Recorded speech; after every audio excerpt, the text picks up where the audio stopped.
Hi, blockchain visionaries. I'm George Levy. I'm currently in Blockchain Center in Miami, and I'm having the opportunity to speak with Nick Spanos, founder of Blockchain Center and Bitcoin Center. Nick, great speaking with you. Nice speaking with you. I wanted to talk to you. So we're in Blockchain Center, which is in Miami, which is also the home of Bitcoin Center Miami, as you can see in the poster behind you. But the original Bitcoin Center is in New York, and you launched that in 2013, which makes you an OG. So I want to get a little bit of your feedback of what it's been like to ride this whole crypto wave all this time. Wow. I mean, if people knew me, if they knew me in the past, I looked a lot younger.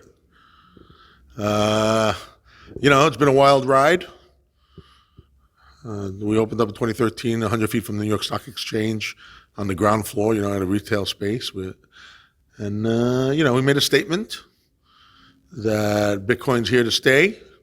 We're standing there, fighting the modern day financial Goliaths with our little stones as, little Davids. One of the things that I love about what I've read about Bitcoin Center New York, I've actually never been in Bitcoin Center New York. I feel kind of like ashamed that I haven't done that. I'll definitely be visiting you. I'm definitely at Bitcoin Center Miami. I'm encouraging everybody to drop by here. Great venue, by the way. What I love about it is how it's described. You envisioned it as like the first brick and mortar cryptocurrency exchange, and that was your vision. Yeah, I don't have any. That was my vision. Yeah, I thought that if I opened, right next to the stock exchange, people would take Bitcoin and blockchain very seriously. Because before that, we were getting a lot of bad press, and I didn't really go for that. I didn't enjoy the bad press because it was just from reporters that really didn't know what the hell they were talking about. So they found out someone sold stolen cows for Bitcoin, and it's Bitcoin's fault. Well, I tell everyone, Billy the Kid robbed a lot of banks, but no one blamed the cash. So, we opened up over there, and it was pretty wild. We had hundreds of people trading there on the floor. And we didn't charge any money. We let them trade with each other, and we even bought the booze. The interesting thing about what you're saying is that the fact you actually didn't charge any money, first thing that pops into my mind is I'm like, okay, so where's the business model? But I think it's kind of like, I think of it in the term like the traditional financial institutions would think of a business model. You were thinking of an ideal because you really foresaw that Bitcoin basically just frees people from all these ties that the financial institutions can do.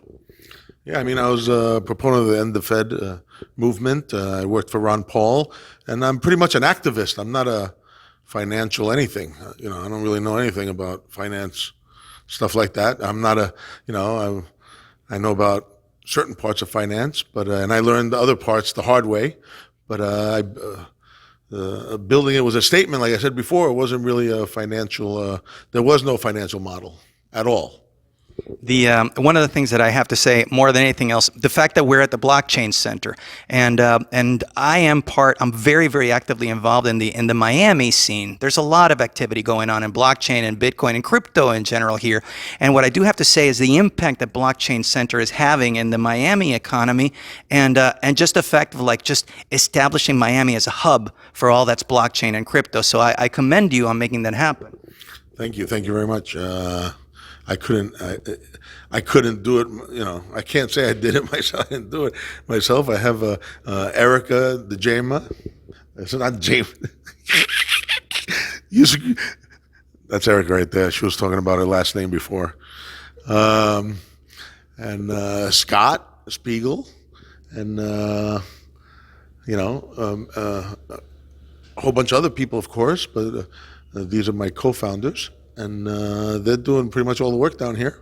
I tell you, so I actually I'm a client, and I am a member of the Blockchain Center, and I leverage the fact of like this community that's come together and just basically surrounded this group. So I'm very familiar with Erica. I've actually had the opportunity and pleasure to actually interview her as well. And but what I do have to say is that there's something really special going on here, and I always wanted the opportunity to speak with you because actually you brought all of this happen. So I was going to ask you, as we're moving forward, do you have any future plans? I know you've been expanding beyond merely just Blockchain Center and Bitcoin Center. Like, you have other projects going on. Could you tell me some more what you're doing? Yeah, it's hard to remember because my brain doesn't work that way. You want me to go back and read the memory of this past few days? I don't even know. Well, we're building another one, Bitcoin Center in Johannesburg. Looks like almost. The plans are being drawn out, and I got to go down and check it out. But there are other things. We build Bitcoin ATMs, Bitcoin ATM machines, a two-way, and you can just leave one somewhere. They're not only two-way, but they use a recycler, so you can just leave one somewhere, and it can fill with money, and then it can fill with Bitcoin, and back and forth. So you don't even have to touch it really for a while. Hopefully, we build blockchain voting machines with paper ballot to 3 blockchains. I don't know, a bunch of other stuff. Well, Nick, I want to thank you very much for sharing. I wish you, the Blockchain Center, Bitcoin Center, and all the projects you're working, much success. Thank you very much. Thank you. I want to tell everyone that, it's up to us if we're going to help get away from centralized organizational structures and things that have inhibited the individual. It has to be Bitcoin and Bitcoin's blockchain and maybe a couple other blockchains. Thank you. Well, thank you very much. I'm George Levy. Thank you for watching.